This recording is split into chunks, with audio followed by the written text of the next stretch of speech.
اعوذ باللہ من الشیطان اللعین الرجیم بسم اللہ الرحمن الرحیم الحمدللہ رب العالمین صلی اللہ علی محمد وآلہ الطیبین الطاہرین المعصومین ولعنت الدائم علی اعدائهم اجمعین من الآن الی قیام یوم الدین اما بعد فقد قال اللہ تبارک و تعالی فی کتابہ الکریم وقولہ الحق وهو اصدق القائلین بسم اللہ الرحمن الرحیم احسب الناس ان یترکوا ان یقولوا آمنا وهم لا یفتنون لقد فتنا الذین من قبلہم فلیعلمن اللہ الذین صدقوا ولیعلمن اللہ الکاذبین۔ سورہ مبارکہ عنکبوت کی آیت ہے اور بالکل ابتدائی دو آیتیں ہیں الف لام میم کے بعد کی۔ پہلی الف لام میم ہے، اس کے بعد یہ دو آیتیں ہیں۔ شاید ممکن ہے آپ نے کئی مرتبہ سنی ہوں۔ اچھا، میں آپ کی خدمت میں، اگرچہ ہماری تو گفتگو تیمم کے احکام میں تھی، لیکن آج کیونکہ شہادت کا دن ہے، خاص پرٹیکولر دن ہے 3 جمادی الثانی، تو اس لیے کچھ شروع کے حصے میں کچھ باتیں آپ کی خدمت میں فقہ سے ہٹ کر جناب زہرا سلام اللہ علیہ کی مناسبت سے چند باتیں، آپ کتنی دیر تک کھنچتا مجھے نہیں معلوم، لیکن کچھ معروضات ہیں جو آپ کی خدمت میں عرض کرنا ہے۔ یہ جو سورہ مبارکہ عنکبوت، آپ نے کئی دفعہ یہ آیت شاید سنی ہوگی، لیکن اکثر اوقات یا تقریباً کم و بیش ہمارے معاشرے میں اس آیت کو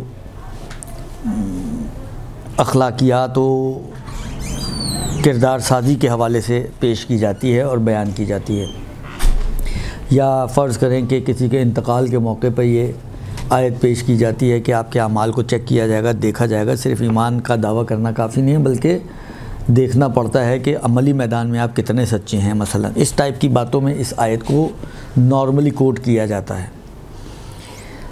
لیکن بعض علماء کے مطابق ہمارے استاد ایک گفتگو میں بیان فرما رہے تھے کہ یہ آیہ مبارکہ امیر المومنین نے اس سے کیا سمجھا ہے، اس کو کہاں لے کر گئے ہیں۔ امیر المومنین علی بن ابی طالب علیہ السلام نے اس آیت کو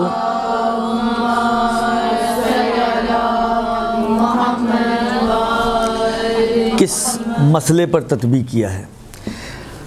دیکھیے، پہلے میں اس کا ترجمہ کرتا ہوں، اس پہ غور کریں۔ حالات جو رسول خدا کے بعد پیش آئے اس کو اپنے ذہن میں رکھتے ہوئے تقریباً 20 دنوں سے آپ یہ ساری گفتگو، حالات، بی بی کا خطبہ، وہ ساری چیزیں بالآخر آپ لوگ سن رہے ہیں، تو اس کو ذرا اپنے ذہن میں رکھتے ہوئے اس کا ترجمہ آپ سنیں تو کیا کہا جا رہا ہے۔ احسب الناس ان یترکوا ان یقولوا آمنا وهم لا یفتنون، کیا لوگوں نے یہ گمان کر لیا ہے کہ صرف یہ کہنے سے کہ ہم ایمان لے آئے ان کو چھوڑ دیا جائے گا اور ان کی آزمائش نہیں کی جائے گی۔ لقد فتنا الذین من قبلہم، ہم نے ان سے پہلے والوں کی بھی آزمائش کی ہے۔ کیوں کی آزمائش؟ فلیعلمن اللہ الذین صدقوا ولیعلمن الکاذبین، تاکہ سچے اور جھوٹے الگ ہو جائیں۔ دیکھیں، معاشرے میں زندگی گزارنے کے حساب سے سب ایک ہی لیول پر زندگی ہو سکتا ہے، ایک ہی مسجد میں کھڑے ہوئے ہوں دونوں بندے، لیکن ایک اپنے دعوی ایمانی میں سچا ہو، خدا کو، رسول کے بعد آنے والے امام کو مانتا ہو، لیکن ایک اپنے دعوے میں سچا نہ ہو، اس کے چال چلن، اس کی روش، اس کے رویے سے کہیں سے بھی اس کے دعوے کی تصدیق نہ ہوتی ہو۔ تو یہ دو گروہ ہیں جو ساتھ ساتھ زندگی گزار رہے ہیں۔ ظاہر بات ہے ایک ہی دنیا میں تو ایک ساتھ ہی زندگی گزار رہے ہیں، لیکن خدا چاہتا یہ ہے کہ دونوں کی صفیں الگ الگ ہو جائیں۔ سچوں کی صف ایک طرف، دائیں ہاتھ والے، اور جھوٹوں کی صف دوسری طرف، یعنی بائیں ہاتھ والے۔ خدا یہ چاہتا ہے۔ اور پھر پروردگار عالم نے ان لوگوں کی کہ جو مختلف موارد میں ختمی مرتبت کے ساتھ تھے اور دعوی ایمانی کیا کرتے تھے، بدر و احد میں، خندق و خیبر میں، حنین میں، جو رسول یا فتح مکہ کے موقع پر جو رسول خدا کے ساتھ تھے اور دعویٰ کیا کرتے تھے، پروردگار عالم ان کو آزمائش کے موقع پر لے آیا اور ان کی آزمائش کی پروردگار عالم نے تو بعض روایتوں کے مطابق 3، بعض کے مطابق یعنی میکسیمم جو فگر ملتا ہے وہ 12، 3 سے 12 تک کے افراد وہ تھے کہ جو اپنے دعوے میں سچے تھے، باقی سب کے سب اپنے دعوے سے پلٹ گئے۔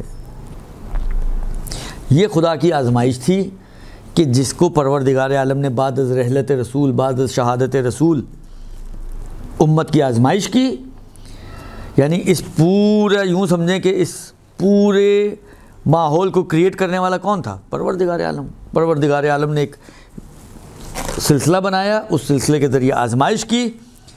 آزمائش اس لیے کی تاکہ فَلَيَعْلَمَنَّ اللَّهُ الَّذِينَ صَدَقُوا، تاکہ سچوں کو جان لیا جائے اور جھوٹوں کو بھی جان لیا جائے۔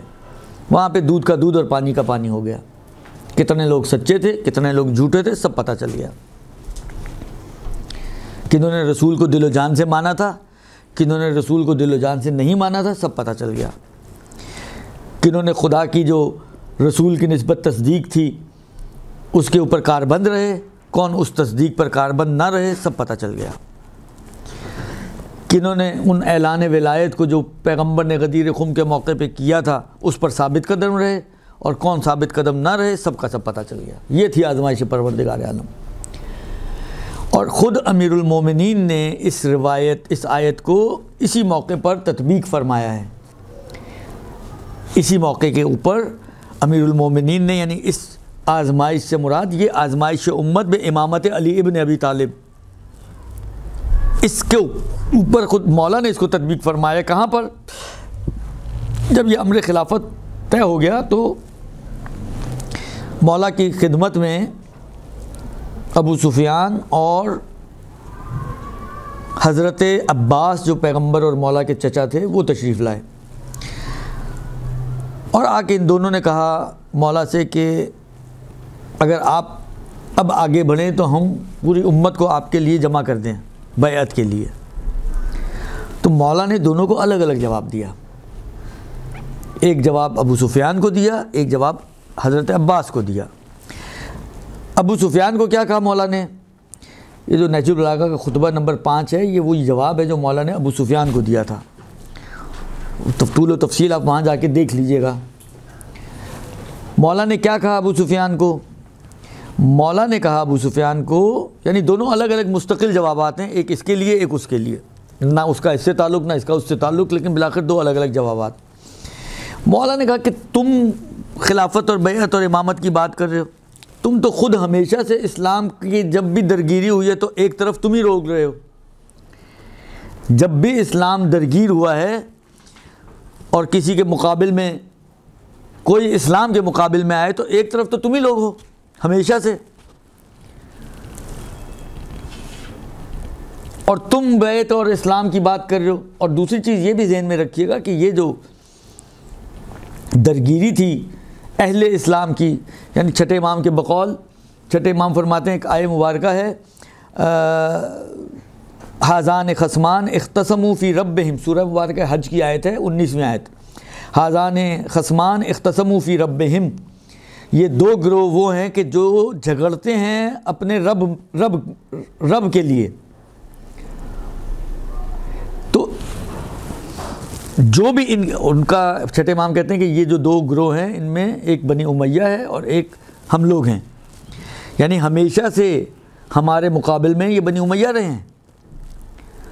میرے جد کے مقابل میں بنی امیہ، میرے بابا علی بن ابی طالب کے مقابل میں حاکم شام بنی امیہ، میرے بابا امام حسین ان کے مقابل میں یزید بنی امیہ، اور آخر میں بھی جب امام زمانہ تشریف لائیں گے تو ان کے مقابل میں بھی سفیانی ہوگا کہ جو بھی انہی کی اولاد میں سے ہے۔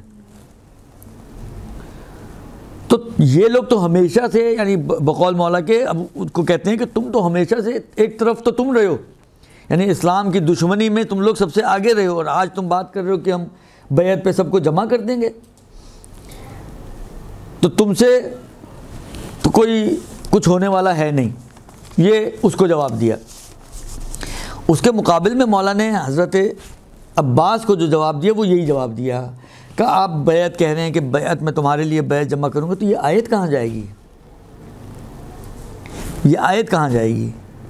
یعنی خود مولا فرما رہے ہیں کہ یہ آیت اسی صحنے کو، اسی واقعے کی طرف اشارہ ہے کہ پروردگار عالم جو آزمائش کرے گا، اور اس آزمائش کے ذریعے پروردگار عالم سچوں کو اور جھوٹوں کو الگ الگ کرنا چاہتا ہے، دو صفیں جدا کرنا چاہتا ہے۔ لہذا یہ آیت خود امیر المومنین نے اس موقع پہ تطبیق فرمائی ہے۔ مولا نے کیسی زندگی گزاری ہے، 25 سال مولا کے لیے گزارنا کوئی آسان نہیں تھا۔ بقول خود مولا کے صبر تو فی العین قضا و فی الحلق شجا، میں نے اس انداز سے صبر کیا کہ میری آنکھوں میں کانٹا اور میرے حلق میں ہڈی پھنسی ہوئی تھی۔ آسان کام نہیں ہے اس انداز سے، یعنی ایک شخص جو جانتا ہو کہ میری ولایت اور میری امامت کا اس پورے سسٹم میں کیا رول ہے۔ دیکھیں، مجھے کچھ پتہ نہ ہو اپنی اہمیت کا، اپنی حقیقت کا، تو شاید مجھے اتنا فرق بھی نہیں پڑتا نا۔ لیکن اگر مجھے فرض کریں میں کوئی ادارہ چلا رہا ہوں اور مجھے پتا ہو کہ اگر میں اس ادارے سے نکل گیا تو کیا بیڑا غرق ہونے والا ہے، یعنی میں یوں سمجھیں کہ فیوچر دیکھ رہا ہوں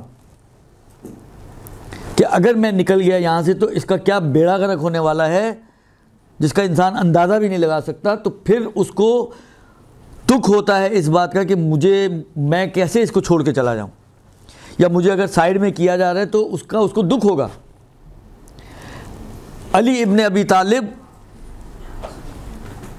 جانتے ہیں کہ ان کا کیا رول ہے اس سسٹم میں، پورے سسٹم میں جس کو پروردگار عالم نے انسانیت کے لیے قرار دیا ہے۔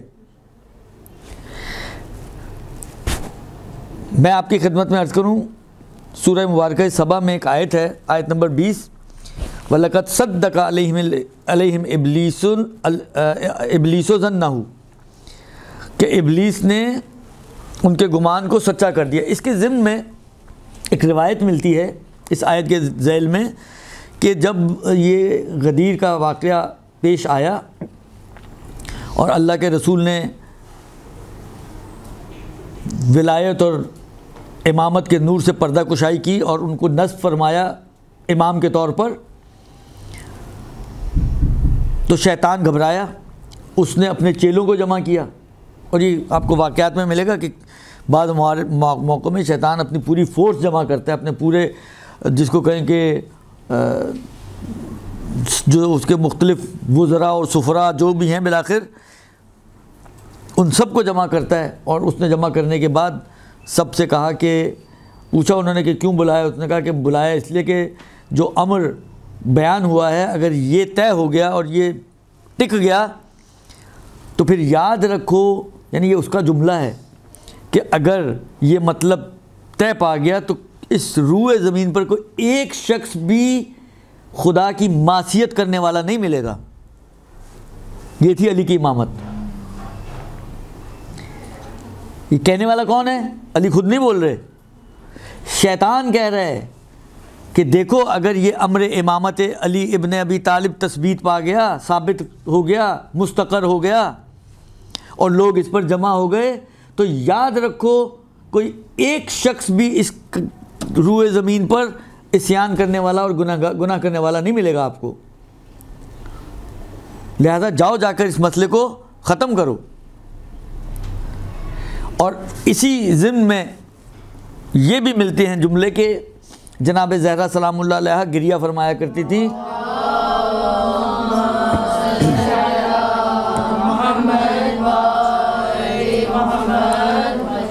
گریہ فرمایا کرتی تھیں، اور بعض اوقات احد جاتی تھیں اور وہاں پہ حضرت حمزہ کی قبر پہ، شہدائے احد کی قبر پہ وہاں گریہ کیا کرتی تھیں۔ کسی نے ان کو کہا کہ آپ اس عظمت کے ساتھ جو ہے، دیکھیں لوگوں کے ذہنوں میں، لوگ تو العوام کل انعام، لوگوں کو تو معرفت نہیں ہوتی، لوگوں کو تو بہت ساری چیزیں پتہ بھی نہیں ہوتی۔ ان کا شاید خیال یہ تھا، یہ توجیہات میری اپنی طرف سے ہیں، ان کا شاید خیال یہ تھا کہ یہ بیوی کا اتنا رونا دھونا جو ہے وہ ایک باغ فدق کے لیے ہے۔ ارے جس پوری کائنات جس خاتون کا مہر قرار پائے، جو پوری جس کی ٹھوکر پہ پوری کائنات ہو، اس کے لیے یہ 4 کھجوروں کے لیے آپ کے خیال میں وہ گئی تھی فدق؟ یہ 4 کھجوروں کی حیثیت کیا تھی بی بی زہرا کے مقابلے میں؟ تو وہ اس 4 کھجوروں کے لیے نہیں گئی تھیں. درد دل کیا تھا بی بی کا بھی جملہ یہی ہے کہ اگر لوگ اس امر امامت پر اور امر خلافت پر ولایت پر جمع ہو جاتے تو کسی 2 مومن میں آپس میں اختلاف نہ ہوتا. لیکن سر مولا علی کی حکومت تو آئی نا. ابھی مجھے بول لینے دیں, پہلے مجھے بول لینے دیں. درست,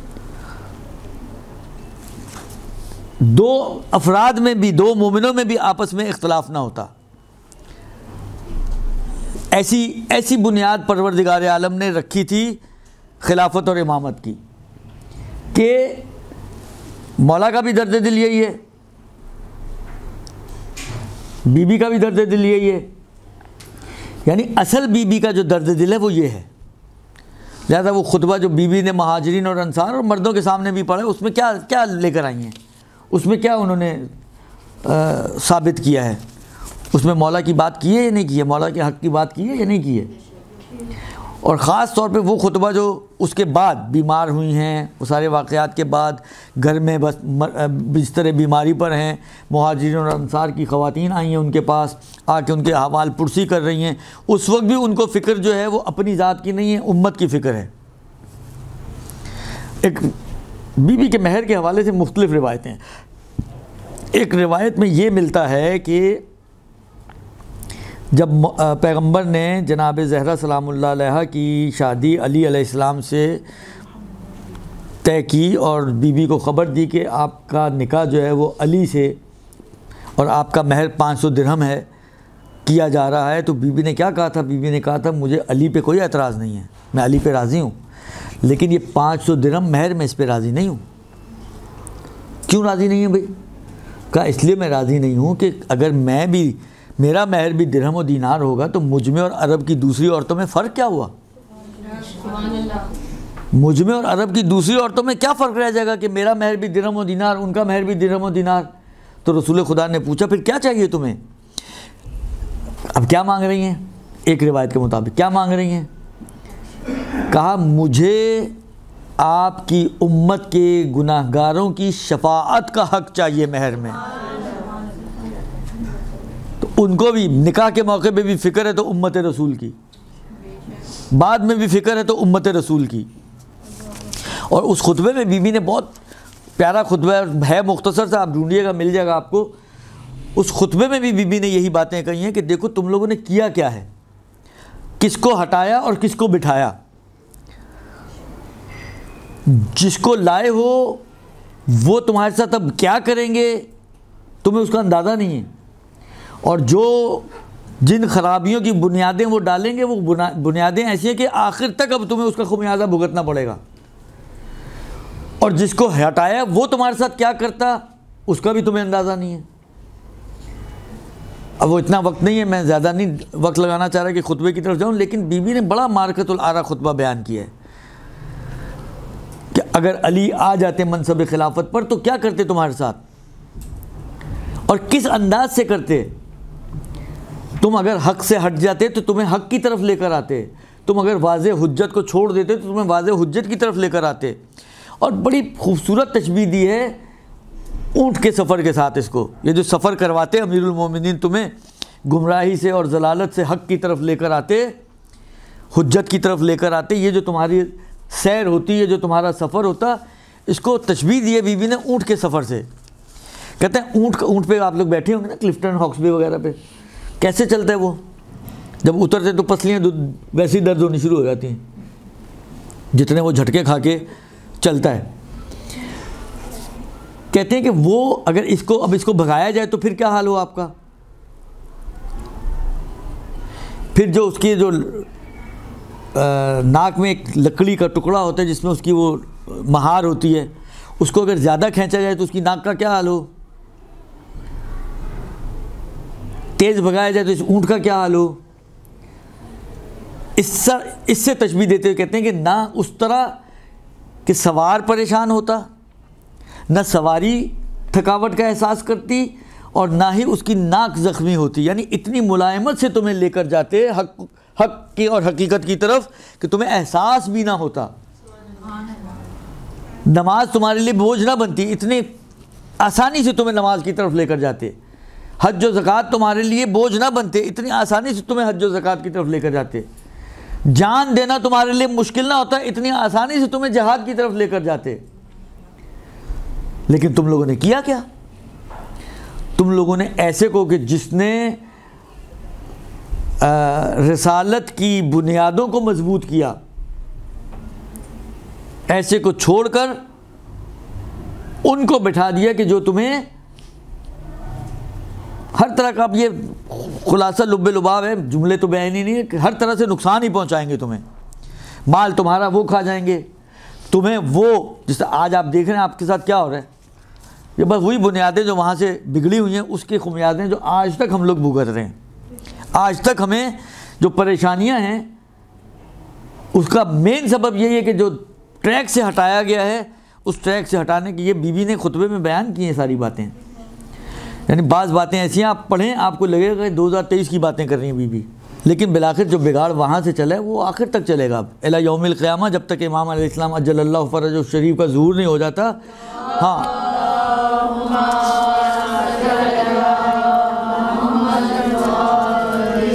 اس وقت تک جو ہے وہ پھر ادھر جا کے یہ ساری چیزیں امام آ کے سدھاریں گے، درست۔ اسی طریقے سے ایک اور روایت ہے، ایک اور آیت ہے جو سورہ مبارکہ ابراہیم کی آیت ہے، 28ویں آیت، الم تری الی الذین بدلوا نعمت اللہ کفرا واحلوا قومہم دار البوار، سورہ ابراہیم 14واں سورہ آیت نمبر 28۔ کیا تم نے ان لوگوں کو نہیں دیکھا جنہوں نے بدلوا نعمت اللہ کی نعمت کو تبدیل کر دیا کفرن، کفر میں۔ اور یہ جو آیت ہے اصول کافی میں روایت ہمیں ملتی ہے کہ یہ نعمت سے مراد کیا ہے، کون سی نعمت کو تبدیل کیا ہے کفر میں، کون سی نعمت کو تبدیل کیا ہے کفر میں؟ تو فرماتے ہیں کہ مولا کی ہی روایت ہے، مولا فرماتے ہیں کہ اسی نعمت کو تطبیق کیا ہے مولا نے ولایت کے اوپر، اپنی امامت کے اوپر، ولایت کے اوپر، کہ یہ نعمت ولایت اور نعمت امامت تھی کہ جس کو انہوں نے چھوڑ دیا۔ اب آپ دیکھیں معنی پہ غور کریں، کیا کہا آیت نے کہا کہ انہوں نے نعمت کو تبدیل کر دیا کفر میں، نعمت یعنی ولایت علی، لہٰذا پھر کہتے ہیں کہ اگر یہ اس نعمت پر جمع ہو جاتے تو پروردگار عالم خود قرآن کہتا ہے لو ان اہل القری آمنوا واتقوا لفتحنا علیہم برکات من السماء والارض، اگر اہل زمین ایمان لے آتے اور خدا کی باتوں کا لحاظ رکھتے، خدا کا خوف رکھتے اپنے دل میں، تو ہم ان کے اوپر زمین و آسمان کی برکتوں کے دروازے کھول دیتے۔ اگر یہ یعنی جو امر ابھی ہونے والا تھا ولایت علی ابن ابی طالب کے ساتھ، وہی جو شیطان نے بھیجے تھے نا اپنے انہوں نے ان کو بہکا دیا، اس کے بعد اس روایت میں یہ بھی ہے، اس کے بعد جب یہ سلسلہ ہو گیا خلافت کا، اس کے بعد دوبارہ شیطان نے سب کو جمع کیا، سب کو جمع کرنے کے بعد ایک تخت پہ بیٹھا اور بعض روایت کے مطابق اپنے سر پہ تاج رکھا، اور پھر اس نے کہا کہ یہ جو امر ہونے والا تھا امامت والا امر یہ مؤخر ہو گیا، اب تم لوگ مطمئن ہو جاؤ۔ تو اسی میں اگر یہ جمع ہو جاتے اس نعمت ولایت کے اوپر تو اصل دنیا کا نقشہ ہی کچھ اور ہوتا۔ یہ ابھی جن مشکلات میں ہم پھنسے ہوئے ہیں اور جن مشکلات کو ہم برداشت کر رہے ہیں، جن حکمرانوں کو ہم برداشت کر رہے ہیں، وہ سب کے سب پلٹتے ہیں اسی ابتدا کی طرف۔ وہ خرابی آج تک چل رہی ہے، وہ خرابی نہ ہوتی تو دنیا کا نقشہ کچھ اور ہوتا۔ امام زمانے کی حکومت کے آپ احوال پڑھتے ہیں نا، سنتے ہیں، کیا حالات آپ سنتے اور پڑھتے ہیں، ایک ہی گھاٹ پر بکری اور شیر پانی پئیں گے، عورت زیورات سے لدی ہوئی شرق کے دنیا سے چلنا شروع کرے اور غرب دنیا تک پہنچ جائے تو کوئی اس کو چھیڑنے والا نہیں ہوگا، ہاتھ لگانے والا نہیں ہوگا، انگلی لگانے والا نہیں ہوگا۔ خدا نے تو یہ چاہا تھا ہمارے لیے۔ انسان کی عقلیں کامل ہو جائیں گی. خدا نے تو یہ چاہا تھا ہمارے لیے, اور یہ ابتدا میں چاہا تھا خدا نے ہمارے لیے. یہ بھی اب بات زیادہ لمبی نہ ہو, یہ بھی بعض روایتوں میں موجود ہے کہ کیا کہتے ہیں, یہ چیزیں شروع میں ہونے والی تھیں, لیکن وہی والی بات ہے, یہ جو ٹریک چینج ہوا, اس ٹریک کے چینج ہونے کی وجہ سے پروردگار عالم نے ساری چیزوں کو مؤخر کر دیا, ڈیلے کر دیا. اب اس وقت ہوگا کہ جب امام ظہور فرمائیں گے, اور امام کے ظہور کے بعد پھر یہ سارے حالات بہتر ہوں گے. اس سے پہلے تو خرابی ہی خرابی ہے, خرابی ہی خرابی ہے. اس سے پہلے آپ اصلاً توقع ہی نہ رکھیں کہ کوئی معاشرے میں اور دنیا میں اور کائنات کے اندر کوئی عمومی سطح کے اوپر کوئی اچھائی اور بھلائی والی چیز قائم ہو سکتی ہے. نیور. وَإِلَّا پھر ان روایتوں کو آپ کہاں لے کر جائیں گی کہ جو امام زمانہ کے ظہور کے حوالے سے کہتی ہیں کہ اس وقت ظہور فرمائیں گے, یا اس طریقے سے ظہور کرنے کے بعد زمین کو اس طرح عدل و انصاف سے پر کر دیں گے کما مولعت ظلمًا و جوراً, کہ جس طرح وہ زمین ظلم و جور سے پر ہوگی, اس طریقے سے پروردگار عالم کا یہ نمائندہ جب آئے گا تو آ کے اسی طریقے سے اس زمین کو عدل و انصاف سے پر کر دے گا. اگر امام کے ظہور سے پہلے ہی بہتر ہو سکتا ہو سب کچھ, تو کہاں جائیں گی یہ روایتیں؟ پھر بہتر کے اندر امام آئیں گے تو کون سے ظلم کو ختم کریں گے؟ کون سی زمین جو ظلم و جور سے, وہ تو اچھائی سے بھری ہوئی ہے. تو مطمئن رہیں آپ اس بات کو کہ امام کے ظہور سے پہلے عمومی طور پر اس دنیا پر کوئی بھی ایسی چیز قائم نہیں ہو سکتی کہ آپ کہیں کہ سب کے لیے مفید ہو جائے, سب کے لیے فائدہ مند ہو جائے, سب نظام اچھے ہو جائیں. یہ ہو ہی نہیں سکتا. یہ ان روایات کے ساتھ ہی سازگار نہیں ہے کہ جو روایات ظہور امام سے مربوط ہیں. بہرحال یہ جناب زہرا انہوں نے اپنی تو جس کو کہیں کہ جو کوشش کر سکتی تھیں, باغ یعنی فدق میں آنا ان کا کوئی 2 4 6 8 کھجوروں کے لیے, اگرچہ اس میں کوئی شک نہیں ہے دنیاوی اعتبار سے دیکھیں تو فدق کی درآمد بڑی درآمد تھی, لیکن بیوی کیا جب وہ درآمد آ رہی تھی, آپ نے کہیں کوئی واقعات سنے ہو کہ جب وہ درآمد آتی تھی تو بیوی کی زندگی کتنی لیوش تھی. ان کا جو ہے 4 بیڈ کا اپارٹمنٹ تھا, ان کا جو ہے سارا ہر بیڈ میں ہر کمرے میں جو ہے روم وال ٹو وال کارپیٹ بچھے ہوئے تھے, کچھ بھی نہیں. وہی ایک محقر سا گھر, وہی ایک کھال کہ جس کے اوپر رات کو حسنین کو سلاتی ہیں, صبح حیوانوں کو چارہ دیتی ہیں, وہی پیوند زدہ کپڑے. یہ بی بی کی زندگی ہے. کتنے واقعات آپ کو ملیں گے جہاں پر آپ نے بی بی کے واقعات سنے پڑے ہیں کہ اکثر آپ کو ملے گا کہ ان کے گھر میں 3 دن کا فاقہ, 2 دن کا فاقہ, کھانے کو کچھ نہیں. اتنی بڑی درآمد اگر موجود تھی فدق کی تو فاقوں کا کیا تک بنتا ہے؟ اتنی بڑی درآمد اگر موجود تھی تو پیوند زدہ کپڑوں کا کیا تک بنتا ہے؟ اس کا تک صرف یہی ہے کہ بی بی نے کبھی وہ مال اپنے اوپر تو خرچ کیا ہی نہیں ہے. بی بی نے جس طرح بی بی کی ماں کا مال لوگوں کی فلاح کے لیے استعمال ہوا ہے, اسی طرح بی بی کا مال بھی لوگوں کے فلاح کے لیے استعمال ہوتا تھا. بی بی اپنے اوپر تھوڑی خرچ کرتی تھی کہ بی بی کو کوئی فرق پڑتا. بی بی سوچ سکتی تھی بھائی میری زندگی تو یہی ہے, مجھے جانے کی کیا ضرورت ہے, نہ جاتی. لیکن بی بی گئی صرف اس لیے تھی کہ دنیا کو دکھا سکیں کہ جن لوگوں کو تم نے مسند خلافت پر بٹھایا ہے وہ اہل ہی نہیں ہے اس بات کی کہ وہ اس خلافت کی مسند پہ بیٹھیں. جو قرآن و حدیث سے اتنے دور ہیں, جن کو دین کی الف بے نہیں آتی, جو سنت کی الف بے کو نہ جانتا ہو, تم نے اس کو لا کے بٹھا دیا, اور جو تمہاری دین و دنیا سے تم سے زیادہ واقف تھا تم نے اس کو ہٹا دیا. یہ جملہ بھی بی بی کا اس خطبے میں موجود ہے کہ جو تمہارے امور دین اور امور دنیا کو تم سے زیادہ جانتا تھا اس کو تم نے ہٹا دیا, اور ان کو بٹھا دیا کہ جو کچھ نہیں جانتے تھے, جو ہر وقت ایک لولا لولا کا کشکول لے کے گھومتے رہتے تھے. علی نہ ہوتے تو پتہ نہیں کیا ہو جاتا. لہذا بی بی کا مقصد جو تھا وہ صرف اور صرف حق اور باطل کی شناخت تھی, اور بیوی نے جو کام کیا ہے, جو ہدایت کے چراغ روشن کیے ہیں, وہ ایسے چراغ روشن کیے ہیں کہ کسی کو بھی حق پہچاننا ہو, حق کہاں ہے, وہ آ جائے بیوی کے دروازے پہ، تعصب اگر نہیں ہوگا، میں دعوے سے لکھ کر دے سکتا ہوں آپ کو یہ بات کہ اگر وہ بیوی کے دروازے پر آ جائے، حق تک نہ پہنچے تو پھر بولیں آپ، ہو نہیں سکتا کوئی بیوی کے دروازے پر آئے اور حق تک نہ پہنچ پائے۔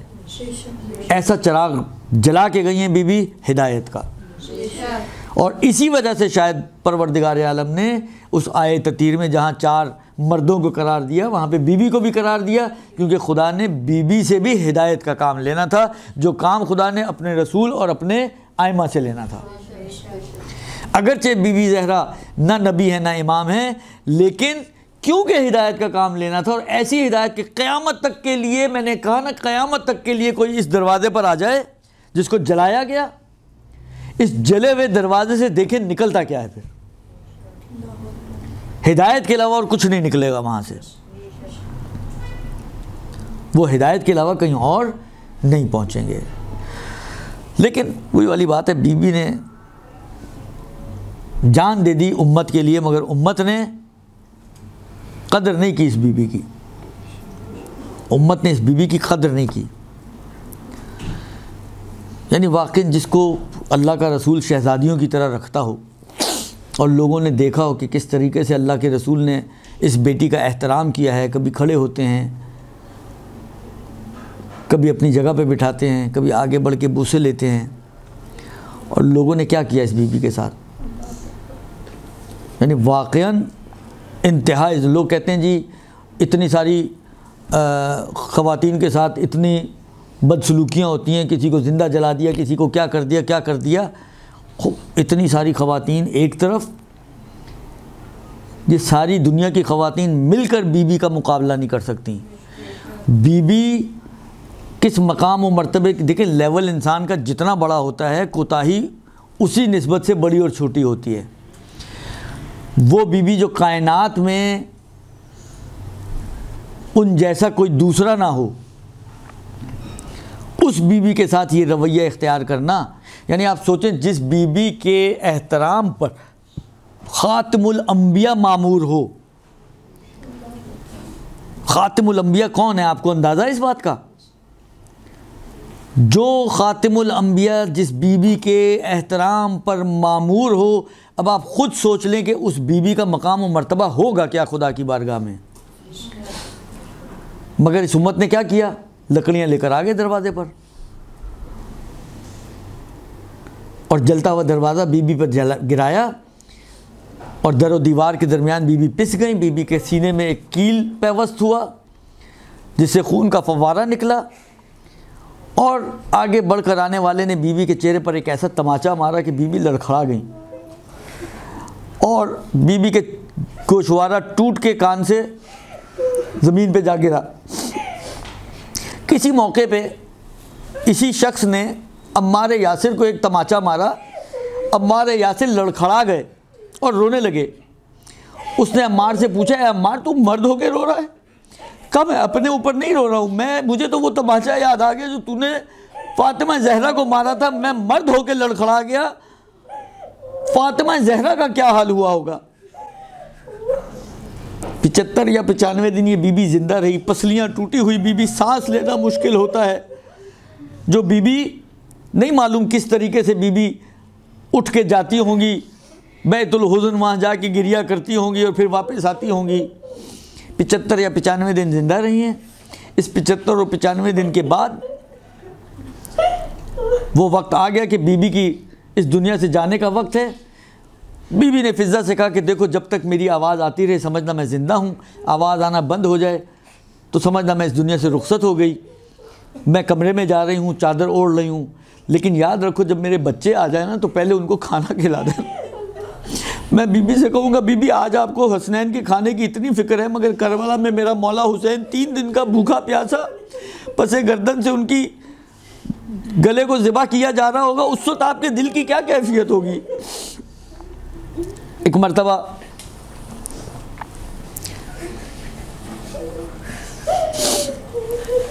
حسنین آئے، حسنین نے، فضہ نے کہا کہ اے بچوں آ کے پہلے کھانا کھا لو۔ کہا آپ نے کب دیکھا ماں کے بغیر کھانا کھائیں؟ کمرے میں داخل ہوئے، ماں کو آواز دی، ماں نے کوئی جواب نہ دیا، دونوں بچوں نے اپنے آپ کو ماں پہ گرا دیا، گریا کرنے لگے۔ ایک مرتبہ جبرائیل امین علی کے پاس پہنچے، اے علی جا کے بچوں کو سنبھالو، فاطمہ اس دنیا سے رخصت ہو گئی ہیں، بچے اتنا گریا کر رہے ہیں کہ رسول خدا عرش پہ گریاں کنا ہے۔ بس یہ جملہ سننا تھا۔ ایک مرتبہ علی جیسا انسان جو فاتح بدر و حنین و خندر و خیبر، ایک مرتبہ علی سے چلا نہیں جا رہا، مسجد اور گھر میں کتنا فاصلہ ہے، میرا مولا چند قدم چلتا ہے، پھر بیٹھ جاتا ہے، پھر اٹھتا ہے، پھر چلتا ہے۔ گھر پہنچے، ایک مرتبہ بچوں کو جدا کیا، غسل و کفن کے لیے آمادہ کیا۔ اسما سے کہا دیکھو اسما، بلند آواز میں نہ رونا، بچے پریشان ہو جائیں گے۔ غسل دیتے دیتے جب میرے مولا نے فاطمہ کے پہلو سے کپڑا ہٹایا، ٹوٹی ہوئی پسلیوں میں نظر پڑی، ایک مرتبہ چیخیں مار کے علی نے گریہ کیا۔ بعد میں جب اسما نے پوچھا، کہا کہ میں کیا کروں، فاطمہ کی پسلیاں ٹوٹی تھیں اور مجھے خبر نہ ہونے دی فاطمہ نے۔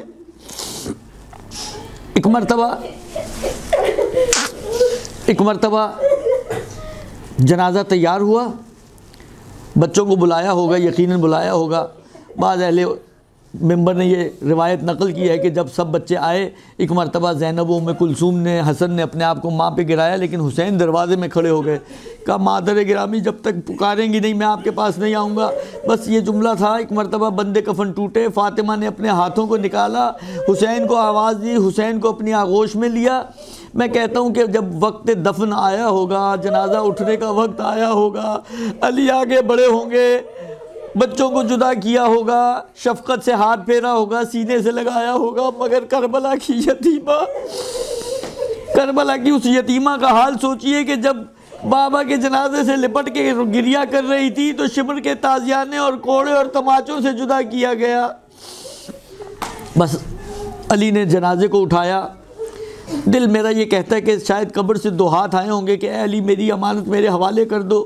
علی نے امانت دی ہوگی، کہا ہوگا یا رسول اللہ یہ آپ کی امانت آپ کے حوالے، لیکن عجب نہیں آواز آئی ہو کہ اے علی جب میں نے یہ امانت تجھے دی تھی اس کی پسلیاں ٹوٹی ہوئی نہیں تھی، اس کے چہرے پہ تماچوں کے نشان نہیں تھے، اس کے بازو پہ تلواروں کے دستوں کے نشان نہیں تھے، مگر آج جب تو واپس کر رہا ہے تو اس کی پسلیاں بھی ٹوٹی ہیں اور جسم پر زخموں کے نشان بھی۔ وَسَيَعْلَمُ الَّذِينَ ظَلَمُوا أَيَّ مُنْقَلَبٍ يَنْقَلِبُونَ إِنَّا لِلَّهِ وَإِنَّا إِلَيْهِ رَاجِعُونَ۔